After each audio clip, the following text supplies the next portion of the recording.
Bonjour, c'est Jérôme Colombin. Je suis ravi de vous retrouver pour Monde Numérique Hebdo du 12 novembre 2022.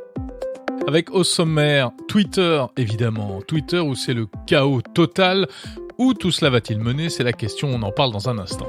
À la une également, le numérique et l'environnement. Comment la technologie peut-elle aider à lutter contre le réchauffement ? On verra cela avec Gilles Babinet. Il y a tout un tas de choses que le numérique permet qui économisent des émissions de CO2. Avec Julien Villeray d'EDF, on va parler du nouveau protocole Matter au service, là encore, de la lutte contre le réchauffement et des économies d'énergie. Globalement, on voit qu'on arrive à faire des économies quasi automatiques quand on s'équipe d'un thermostat connecté entre 10 et 20%. Et puis une innovation étonnante, un chauffe-eau qui fonctionne au Bitcoin. Bienvenue dans Monde Numérique numéro 67. Monde Numérique, Jérôme Colombin.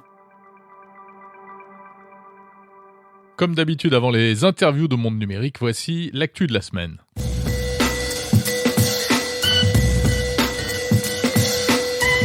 Le chaos. Il n'y a pas d'autre mot pour décrire ce qui se passe actuellement chez Twitter depuis l'arrivée d'Elon Musk. Le chaos à tous les étages. Alors en interne d'abord avec des licenciements massifs, puis rappel d'employés licenciés parce que finalement on avait besoin d'eux, coup d'arrêt au télétravail, et puis surtout une cacophonie totale dans la mise en œuvre des nouvelles fonctions promises par Elon Musk. Ainsi, on a vu apparaître ces derniers jours un nouveau petit badge de certification pour certains profils, et puis celui-ci a disparu aussi sec. Les fameuses options payantes promises également tardent à être déployées, des annonceurs quittent le navire, Elon Musk n'écarte pas un risque de faillite. Dans le même temps, pourtant, le nombre d'utilisateurs actifs augmente. Bref, ça part véritablement dans tous les sens du côté de Twitter. Et il y a toujours des inquiétudes quant aux effets de tout cela en termes de désinformation, de montée des extrémismes de tout poil. Les autorités américaines, la FTC, rappellent à Elon Musk qu'aucun dirigeant d'entreprise n'est au-dessus des lois. Bref, plus que jamais se pose la question, que se passe-t-il dans la tête d'Elon Musk ? Est-ce qu'il fait n'importe quoi ? Est-ce qu'il n'a rien compris au fonctionnement de Twitter et qu'il découvre au coup par coup ? Est-ce qu'il est complètement à côté de la plaque ? Ou bien au contraire poursuit-il un plan machiavélique qui finira tous par nous surprendre ? Alors c'est une affaire qui dépasse largement le cadre pur des technologies.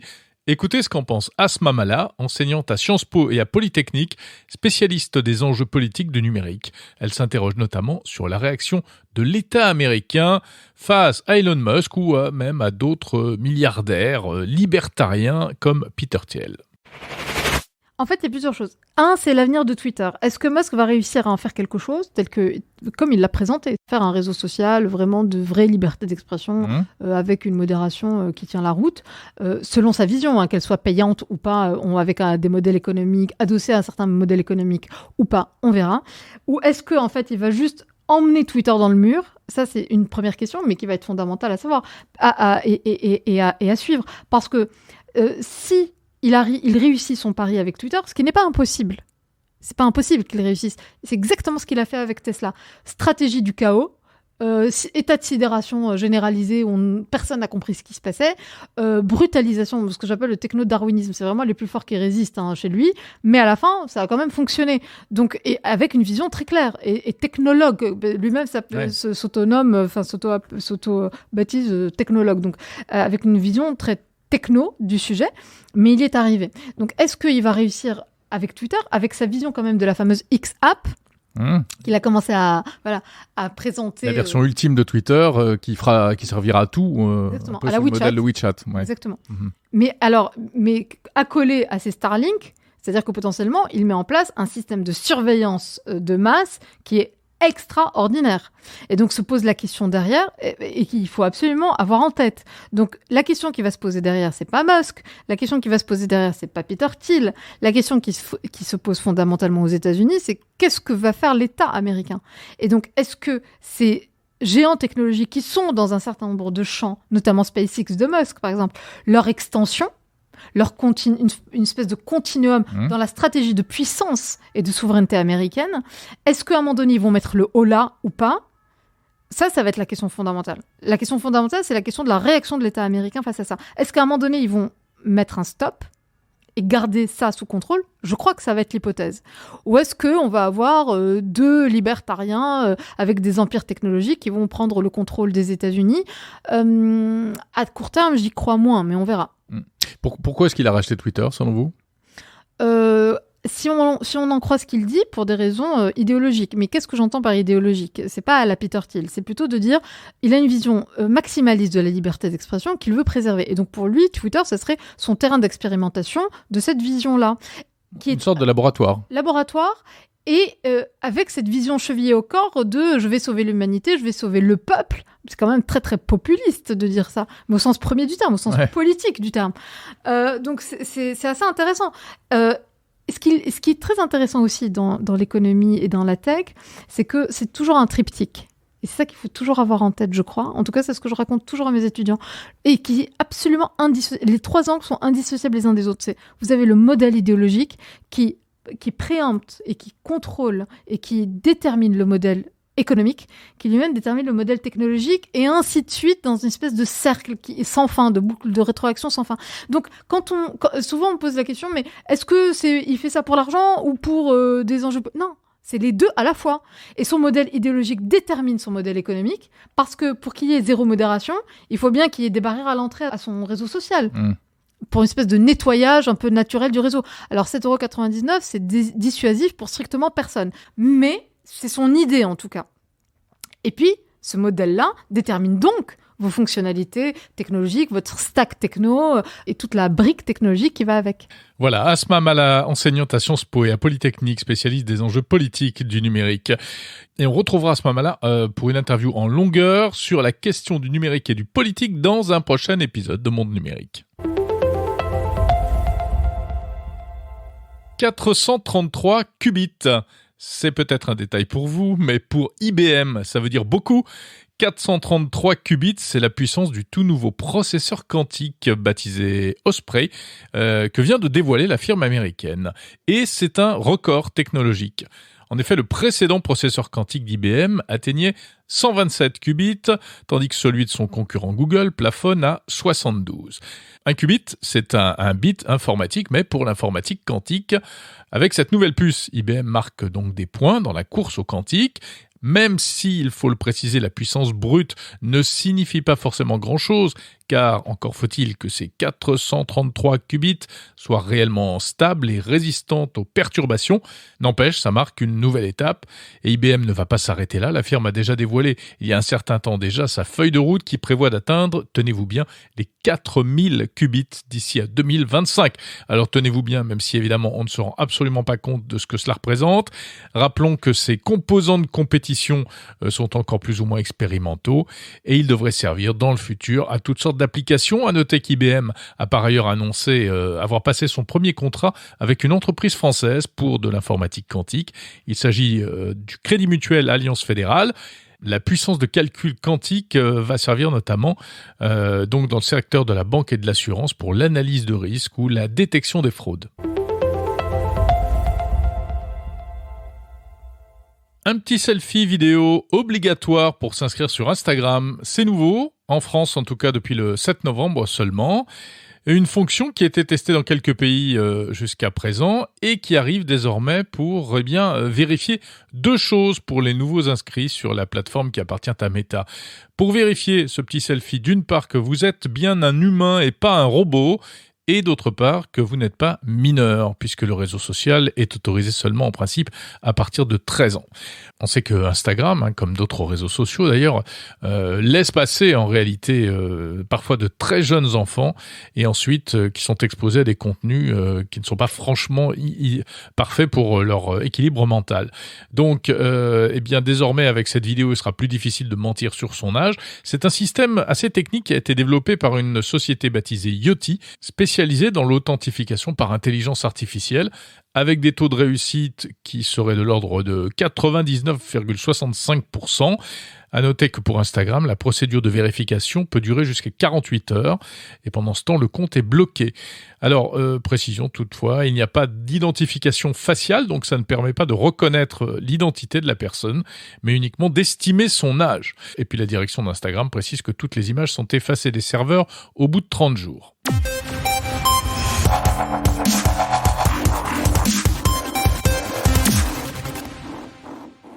L'innovation de la semaine, on se demande si c'est vraiment une bonne idée. Tenez-vous bien, il s'agit d'un casque de réalité virtuelle pouvant tuer pour de vrai celui qui l'utilise. Un casque qui, lorsqu'il détecte que vous êtes mort dans un jeu vidéo, fait exploser des petites charges fixées tout autour de la tête.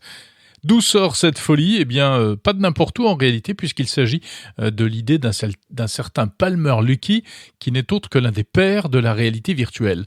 Palmer Luckey est en effet le fondateur de la société Oculus, qui avait créé l'un des tout premiers casques de réalité virtuelle grand public. Et Oculus avait été racheté en 2014 par Facebook pour quelques 2 milliards de dollars. Donc Palmer Luckey pense qu'il faut vraiment pousser l'expérience du réalisme dans le jeu vidéo et dans la réalité virtuelle jusqu'au bout en mettant le joueur sous pression, comme s'il allait réellement mourir en faisant une partie. Sur son blog, il explique qu'il a été inspiré par la série japonaise Sword Art Online, dans laquelle un casque connecté peut tuer son porteur via des micro-ondes. Et puis ce n'est pas tout, puisqu'il travaillerait sur une version encore plus élaborée de casque impossible à retirer lorsqu'on le porte. Voilà, tout cela n'est pas forcément très gai, ce ne sera sans doute pas très facile à commercialiser, mais heureusement pour l'instant, ce ne sont que des concepts. Il s'agit, explique Palmer Luckey, de faire réfléchir sur toutes les dimensions du jeu vidéo qui n'ont pas encore été explorées. À noter que le monsieur travaille aujourd'hui dans l'industrie de la défense aux États-Unis.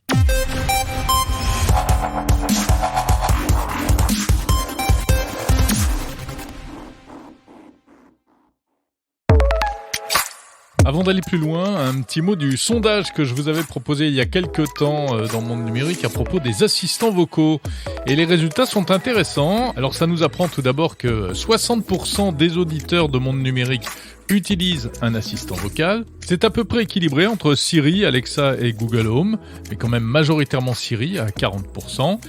Pour faire quoi ? Eh bien, en priorité de la domotique, commander les équipements connectés de la maison, puis viennent les tâches du quotidien et enfin l'écoute de musique. Très peu d'utilisation pour jouer. Enfin, je vous avais posé la question, si vous n'utilisez pas d'assistant vocal, pour quelle raison ? Eh bien, à 60%, vous avez répondu « je n'en vois pas l'intérêt » et à 25% par peur d'être espionné. Comme quoi, voilà, c'est une idée qui a la vie dure, apparemment, la peur de l'espionnage. On ne va pas rentrer dans le débat. Précisons seulement que jusqu'à présent, on n'est pas franchement plus espionné avec un assistant vocal qu'avec un smartphone à la maison. Monde numérique. On va donc parler numérique et environnement cette semaine avec mes invités. Et d'abord, comment le numérique et l'intelligence artificielle peuvent-ils aider concrètement à la décarbonation ? Eh bien, c'est dans l'arrière-boutique des entreprises, si l'on peut dire, que ça se passe, et notamment dans ce qu'on appelle les chaînes d'approvisionnement, les fameuses supply chains. C'est l'avis en tout cas de Gilles Babinet, coprésident du Conseil national du numérique, représentant de la France auprès de la Commission européenne également. Gilles Babinet estime qu'il y a beaucoup de choses à faire dans le futur dans ce domaine, mais ce n'est pas simple car cela soulève des problèmes économiques et politiques. Gilles Babinet. Il y a tout un tas de choses que le numérique permet qui économisent des émissions de CO2. Quand vous remplissez mieux des camions, des trains, même des avions, finalement vous optimisez et donc vous émetteriez plus si vous n'aviez pas les plateformes numériques. Si on commençait à payer le carbone, on mettrait le numérique au service de la décarbonation et là on verrait sa puissance. Je pense que derrière les moyens de production d'énergie, donc production d'énergie électrique entre autres, eh bien, le numérique est le deuxième outil immédiatement pour décarboner. Je parlais avec un grand industriel il y a quelque temps qui me disait, nous, c'est extrêmement simple. Soit on fait tout venir par avion de Chine, et c'est très carboné, soit on le fait venir par bateau, mais pour le coup, on doit financer des stocks. Et on se rend compte que le coût de nos stocks est à peu près équivalent au coût du transport par avion. Donc, finalement, on préfère avoir les produits les plus récents, qui n'ont pas 3 mois de délai pour venir par bateau. Si on avait un coût du carbone, on changerait tout de suite. Voilà, donc c'est un exemple parmi d'autres à cet égard.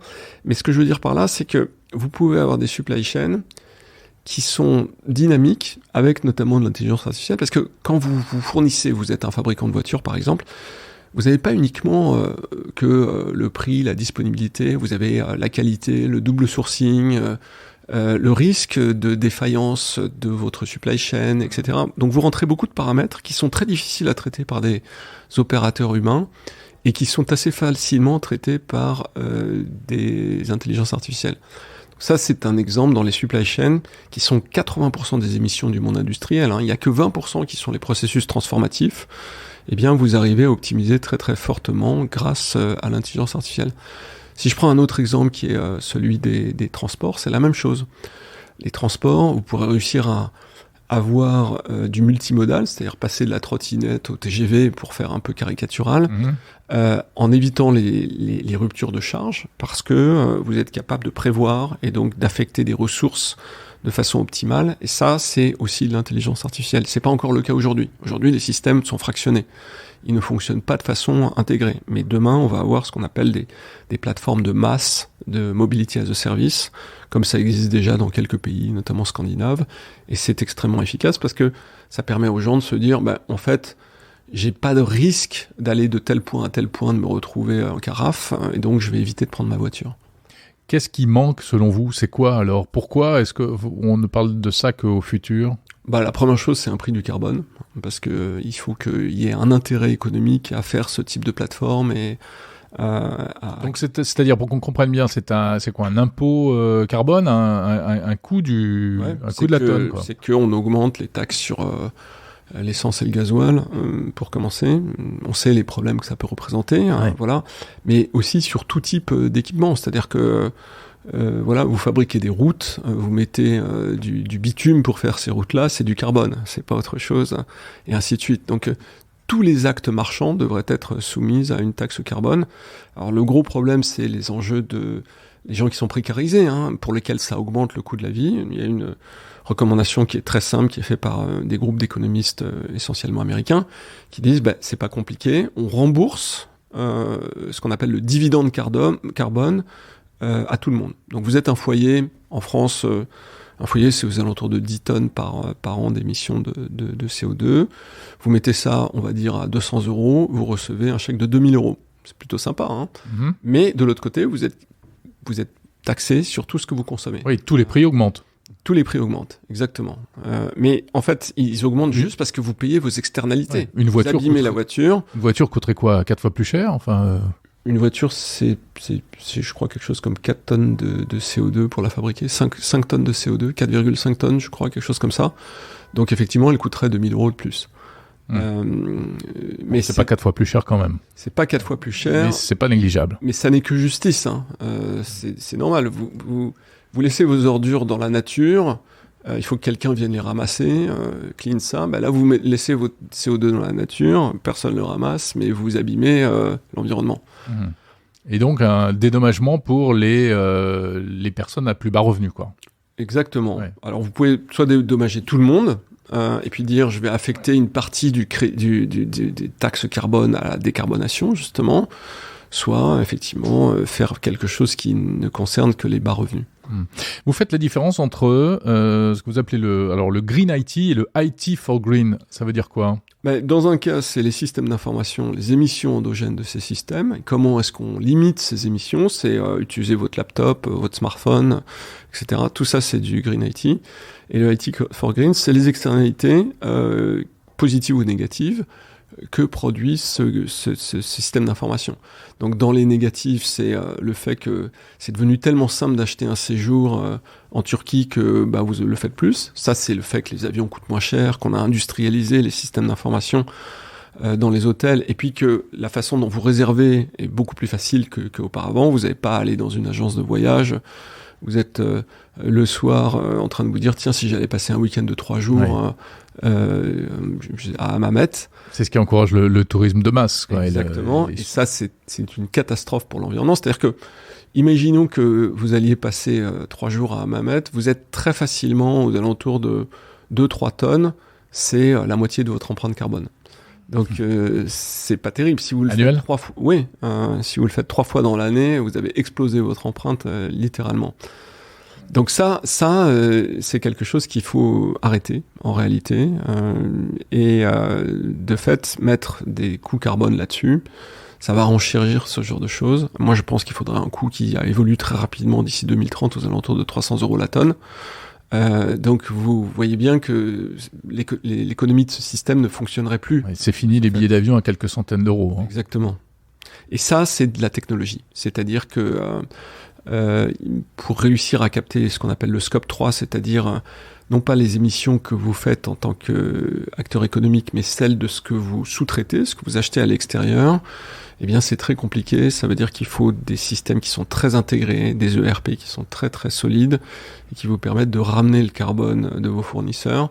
Ça va arriver, mais il faut sans doute que le régulateur accélère un peu si on veut que ça arrive avant 2030. Merci Gilles Babinet, coprésident du Conseil national du numérique et Digital Champion de la France auprès de la Commission européenne, entre autres fonctions que vous occupez. Et vous pourrez retrouver l'interview intégrale de Gilles Babinet lundi dans Monde Numérique. Une interview passionnante où l'on parle des véritables chiffres de la pollution par le numérique. Ce n'est pas du tout ce que l'on croit. Passer des heures à effacer vos mails ne sert à rien. On parlera également du nucléaire d'ailleurs, qui est intimement lié finalement aux technologies aujourd'hui. Une interview à ne pas rater. Le numérique au service de la lutte contre le réchauffement climatique, on va continuer à en parler avec la maison connectée au service des économies d'énergie. Bonjour Julien Villeray. Bonjour Jérôme. Julien Villeray, directeur de l'innovation d'EDF, partenaire de Monde Numérique pour évoquer chaque mois des innovations au service de la transition énergétique. Et on parle cette semaine du protocole Matter pour les objets connectés de la maison. Matter a pris son envol, on l'évoquait la semaine dernière dans Monde Numérique. Et Matter, c'est un sujet que vous suivez de près chez EDF. Pour quelle raison ? Alors oui, on suit ça de très près, comme d'ailleurs je crois l'ensemble du marché. Pourquoi ? Parce que la smart home jusqu'à présent c'est quand même un peu une déception, on va se le dire. C'est-à-dire qu'on en parle beaucoup. Évidemment, les gens qui comme vous et moi s'intéressent à ce sujet-là regardent ça de très près depuis longtemps, voire sont équipés largement chez eux. Enfin, là, pour la plupart des gens, c'est pas très désirable, c'est pas très connecté et interopérable. Et donc en fait c'est compliqué, ça coûte cher. Et pourquoi s'embêter avec ça finalement quand j'appuie sur le bouton, la lumière elle s'allume. Donc pourquoi j'ai à m'embêter avec des choses un peu trop compliquées. Et évidemment, ce qui nous intéresse à travers cette arrivée, ce standard, c'est l'interopérabilité. C'est-à-dire tout d'un coup, la promesse, on n'y est pas encore, mais la promesse, c'est quel que soit l'objet que l'on achète dans le commerce connecté, on va pouvoir le faire fonctionner avec tous les écosystèmes, Google, Amazon, Apple, et puis ils vont pouvoir communiquer entre eux et donc fonctionner finalement de façon beaucoup plus simple qu'aujourd'hui. Et finalement, ce qui est intéressant, c'est que ce standard, il arrive à un moment où on se préoccupe de la maison connectée plus uniquement quand on est un geek ou quand on veut s'amuser à faire des lumières un peu colorées derrière soi ou que sais-je, mais aussi quand on veut répondre à une problématique très d'actualité qui est la sobriété.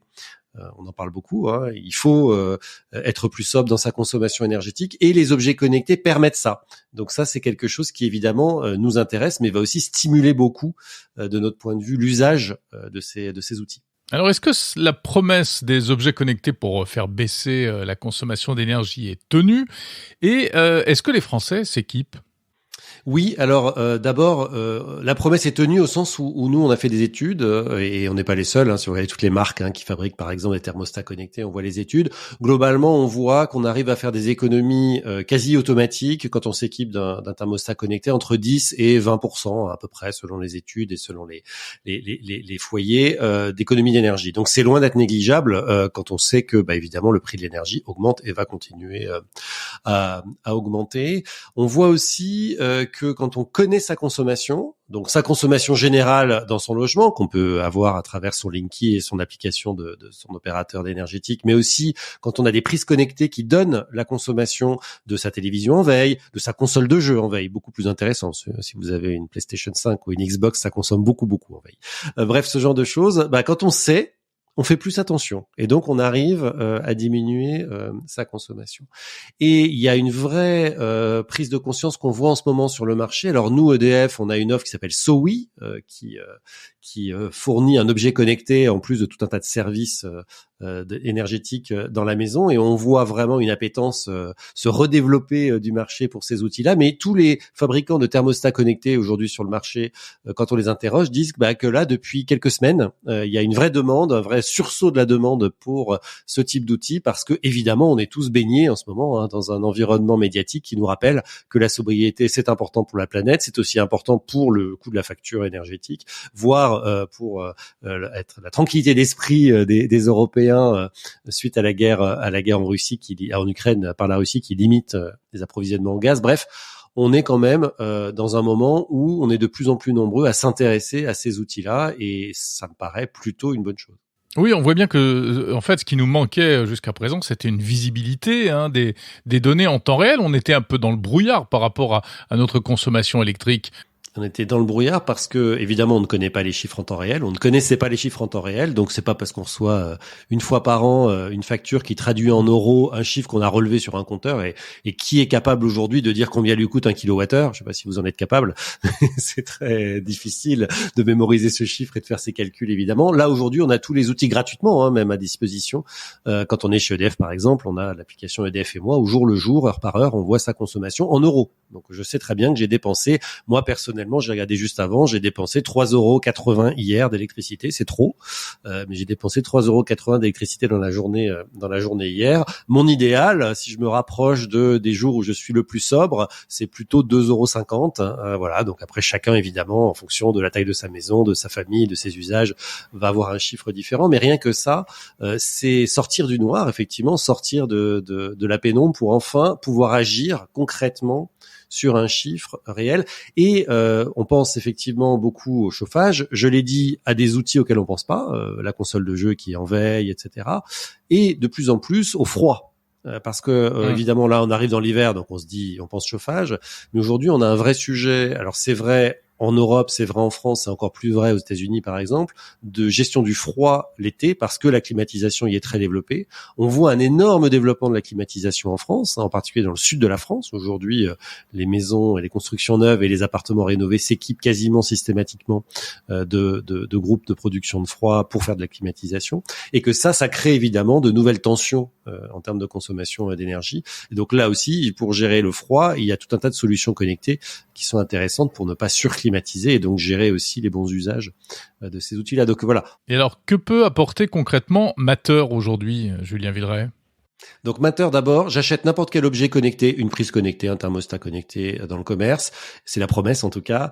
Je le ramène chez moi, je peux l'installer de façon extrêmement simple, quel que soit mon équipement, et ça va fonctionner avec toute mon installation, quel que soit le fournisseur. Encore une fois, alors je parlais des écosystèmes Amazon, Google et Apple, mais il y a tous les fabricants qui lancent des objets connectés qui souhaitent cette interopérabilité. Donc je l'installe facilement, ça communique avec ce que j'ai déjà, donc j'ai pas besoin de me poser la question est-ce que finalement je dois changer mon système, est-ce que ça va être compatible, etc. Et à terme, c'est encore le cas pour très peu d'objets, mais à terme, mes objets de marques différentes vont aussi être capables de travailler ensemble. C'est-à-dire que ma prise connectée va envoyer la consommation à mon hub Google, par exemple, qui va me permettre d'afficher en temps réel la consommation de ma maison. Ça, jusqu'à présent, c'était pas possible. Soit j'avais tout mon écosystème de la maison qui était compatible Google, soit j'étais pas possible, il me fallait une application pour regarder ma prise de la marque X, une autre application pour regarder le thermostat de la marque Y, et évidemment tout ça fait qu'on l'utilise pas. Donc de plus en plus, cette interopérabilité va permettre d'apporter une couche d'intelligence au-dessus, unifiée, un cerveau unique finalement qui avec les informations remontées par tous ces objets compatibles entre eux, va pouvoir faire de la prédiction, va pouvoir faire de la recommandation, va pouvoir faire de l'automatisation. Et ça, c'est évidemment très très efficace. Je vous donne un exemple que j'applique chez moi. J'ai installé sur ma fenêtre, la porte-fenêtre principale de mon appartement, j'ai installé un petit capteur qui détecte porte ouverte, porte fermée. Enfin, fenêtre ouverte, fenêtre fermée. Et quand la fenêtre est ouverte, ça va dire au thermostat de se mettre à 15 degrés, de s'arrêter en gros. Pourquoi ? Parce que comme tout le monde le sait, il faut aérer tous les jours chez soi, donc il faut laisser les fenêtres ouvertes un certain temps. Mais évidemment, ça fait rentrer du froid, et donc chauffer les fenêtres ouvertes, c'est une très mauvaise idée d'un point de vue sobriété énergétique. Voilà, c'est simple le fait que communiquent entre eux à travers mon système ce petit connecteur de fenêtre avec mon thermostat, ça me fait économiser de l'énergie et ça évite évidemment de chauffer pour rien la maison. C'est des toutes petites choses, mais une fois qu'on truffe sa maison de ce type de capteur, on peut imaginer tout un tas de scénarios qu'on a prévus, et puis de plus en plus de scénarios qui sont automatiquement proposés par l'intelligence artificielle, qui elle va se rendre compte de nos habitudes et qui va se dire tiens, je vois que vous ouvrez votre fenêtre pendant une demi-heure tous les matins à telle heure, est-ce que vous voulez qu'à ce moment-là j'arrête le thermostat pour être sûr que on ne chauffe pas l'extérieur? Ce genre de choses, ça va évidemment se développer très vite. SOWI est compatible Matter ? Alors Zowie aujourd'hui n'est pas encore compatible Matter parce qu'il n'y a pas encore aujourd'hui en fait d'objets compatibles Matter. Ils sont en cours de certification et donc il va y avoir fin d'année, début d'année prochaine une première vague d'objets compatibles Matter. Nous on y travaille pour Zowie, mais c'est quelque chose qui va se développer progressivement en fait au cours de l'année 2023 et avec des nouvelles catégories qui seront ajoutées régulièrement. Donc c'est vraiment uniquement le début de l'histoire. Mais quand on regarde l'intérêt qu'ont eu tous les acteurs pour Matter lors du dernier CES, le CES de début d'année qui a été quand même un des gros sujets.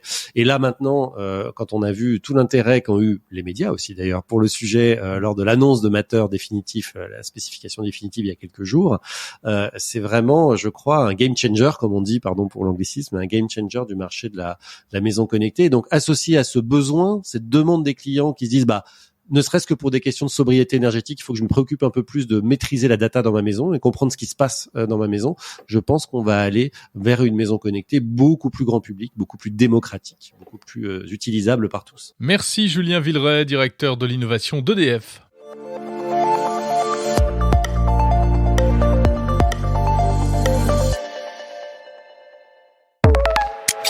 C'est un chauffe-eau électrique classique qui est alimenté par quelques centaines de puces qu'on appelle des ASIC, qui sont dédiées et qui sont fabriquées pour le minage de Bitcoin. Et si vous vous chauffiez au Bitcoin ? C'est un produit insolite qui a été mis au point par une entreprise basée à Metz, un chauffe-eau qui récupère la chaleur produite par le minage du Bitcoin afin de produire de l'eau pour la douche, de l'eau chaude. Baptisé Minit, cet appareil vendu assez cher au départ est censé se rentabiliser sur le long terme et même faire gagner de l'argent. Explication de Jonathan Klein, président de la société Trésorio. Alors c'est un chauffe-eau électrique classique qui a la particularité de ne pas être alimenté par une résistance électrique classique, qui ne fait que consommer de l'électricité et produire de la chaleur, mais qui est alimenté par quelques centaines de puces qu'on appelle des ASIC, qui sont dédiées et qui sont fabriquées pour le minage de Bitcoin, qui sont efficientes pour ça, qui ne savent faire que ça, et qui le font très bien. Et quand ces puces font en fait des milliards d'opérations par seconde pour participer à la sécurisation de la blockchain Bitcoin, et ces puces chauffent très fort. Nous, ce qu'on fait, c'est qu'on récupère la chaleur de ces puces et on en fait de l'eau chaude, donc pour alimenter ce chauffe-eau qui est le Minit. Donc ça s'installe comme un chauffe-eau électrique classique. L'idéal, c'est de le mettre sur une installation existante, au gaz ou au fioul, par exemple. Et du coup, vous le mettez sur votre circuit de chauffage. Quand l'eau revient fraîche du circuit de chauffage, au lieu d'atterrir directement dans votre chauffe-eau classique, elle passe par le Minit. Elle permet de refroidir les puces de minage, ce qui vous permet de produire des fragments de Bitcoin. Et ensuite, elle revient dans votre chaudière habituelle, chaude. Et du coup, la chaudière ne se déclenche plus. Donc en fait, on peut se chauffer et en même temps, on est mineur de Bitcoin. Et effectivement, on essaie de simplifier tout ça, puisque aujourd'hui, participer au minage de Bitcoin, c'est devenu c'est déjà assez cher. Le ticket d'accès à ces machines-là est quand même assez élevé. C'est des machines qui font énormément de bruit, qui produisent énormément de chaleur, qui consomment beaucoup d'électricité. Et du coup, si vous l'installez comme ça chez vous, vous aurez à gérer tout ça, plus le fait que votre facture d'énergie va drastiquement augmenter. Avec ce Minit, c'est très simple. Ça s'installe sur le circuit, vous appuyez sur quelques boutons et ça se met à fonctionner. Ça fait pas de bruit, la chaleur est rendue utile et du coup, la facture de minage se glisse dans votre facture de chauffage. C'est-à-dire que c'est censé permettre d'alléger la facture d'eau chaude et en même temps même faire gagner de l'argent ? Ce qu'on essaie de faire avec ce Minit, c'est de permettre de récupérer un bout de cette dépense via le minage du Bitcoin, puisque en fonction des conditions d'installation, en fonction du moment du cycle du Bitcoin dans lequel on se trouve, là on est dans une année de crash, c'est des cycles qui généralement durent 4 ans, et on voit maintenant sur les dernières années que un mineur va consommer à peu près 10-11 euros d'électricité quand on paye un prix moyen en France, et va permettre quand même de générer entre 7 et 50 euros de Bitcoin par jour. Donc c'est un système qui va vous permettre, même dans les pires moments, comme c'est le cas en ce moment, de rembourser 70% de votre facture de chauffage et dans les meilleurs moments de faire un x4, x5 sur cette facture de chauffage. Oui, même en ce moment où le Bitcoin est au plus bas, ça reste, selon vous, bénéfique. il y a un constat de base qui est que un chauffage qui produit pas de rendement sera forcément moins intéressant qu'un chauffage qui produit du rendement, puisque d'habitude on chauffe à perte, totalement. Mais effectivement, là, on peut voir dans ce moment de crash qu'on connaît en ce moment que même dans ces conditions, ça permet quand même de rembourser un très gros bout de la facture de chauffage.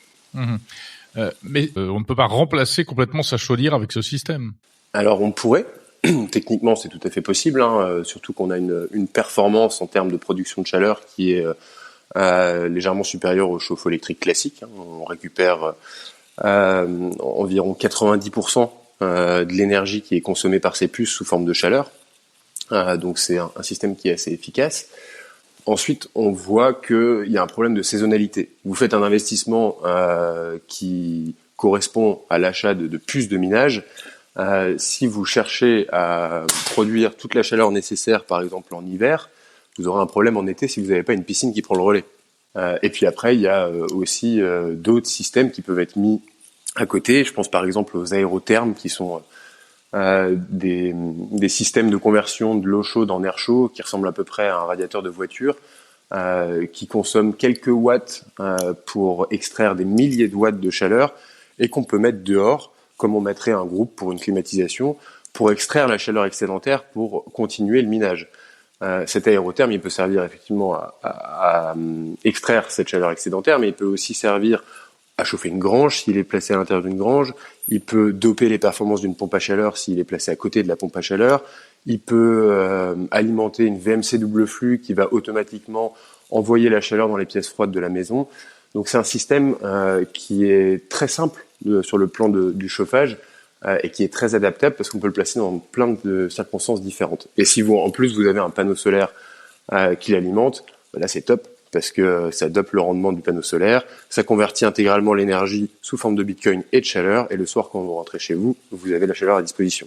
Alors la promesse donc c'est que on arrive à gagner de l'argent avec son chauffage, mais le chauffe-eau coûte quand même cher. On l'a annoncé à 15 000 euros sur une version unique, et notre équipe de développement produit a bien travaillé là ces dernières semaines. On vient de mettre en ligne une gamme qu'on n'a pas encore tout à fait annoncée, qui permet d'avoir un Minit à partir de 6 500 euros TTC. Et en combien de temps est-ce qu'il est rentabilisé ? Est-ce qu'à un moment il est remboursé ? Bien sûr, il y a plein de scénarios dans lesquels il est remboursé, l'électricité qu'il consomme avec, et derrière, il y a une forte probabilité d'avoir même un gain au-dessus de ces dépenses-là. Nous, on a un modèle qui nous permet d'estimer la consommation mensuelle de nos clients, de leur fournir une analyse sur ce qu'ils peuvent attendre comme rentabilité, avec différents scénarios quand on regarde les performances du minage du Bitcoin sur les dernières années. Et on se rend compte que si on restait dans ce scénario du pire, qui est celui qu'on connaît actuellement, où la rentabilité est à son point bas, finalement, on dépenserait pas beaucoup plus en achetant un Minit qu'en achetant un chauffe-eau électrique classique qui coûte beaucoup moins cher que ça, mais qui va consommer de l'électricité en pure perte sur les prochaines années. Et on voit que sur 5 ans, finalement, dans le pire scénario, on a fait la même dépense. Dans un scénario médian, on se rend compte qu'on peut rentabiliser en moyenne en 3 ans cette machine, donc avoir remboursé l'intégralité de l'électricité qu'elle consomme et avoir généré assez de gains pour rembourser le prix de la machine. Dans certains cas, on est même à 1 an et demi, 2 ans. Ça dépend du prix de l'électricité, ça dépend de la consommation de chaleur, etc. Dernière question, ça s'adresse à qui ? À quel type d'utilisateur ? Quel type de public ? Quel type d'habitat ? Il y a, à mon avis, des habitats type gîte, hôtel, où l'installation est proche de la perfection. On le voit dans les échanges qu'on a avec nos clients. Tous les gîtes qui voient beaucoup de monde passer, qui consomment beaucoup d'eau chaude via les douches, qui ont des grands espaces à chauffer, voire une piscine extérieure l'été, aujourd'hui sont généralement au fioul ou au gaz et ont vraiment d'énormes problématiques sur ce sujet-là, parce que la facture est extrêmement salée. Donc ça remet même en question des fois la pérennité du gîte.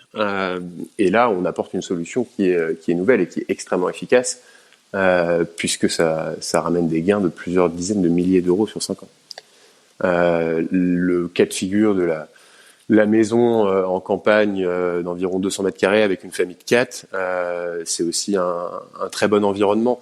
Il y a énormément aujourd'hui de maisons qui sont encore mal isolées, où les travaux d'isolation sont faisables, très chers ou pas du tout faisables, et qui sont encore alimentés par des chaudières au fioul.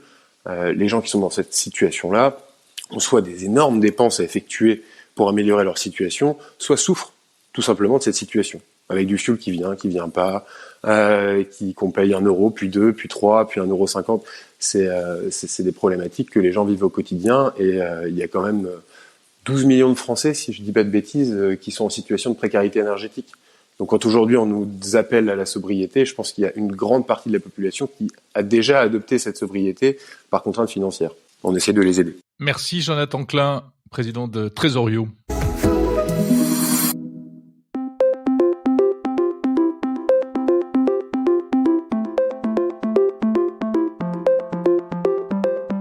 C'est la fin de Monde Numérique Hebdo numéro 67. Merci de l'avoir suivi jusqu'au bout.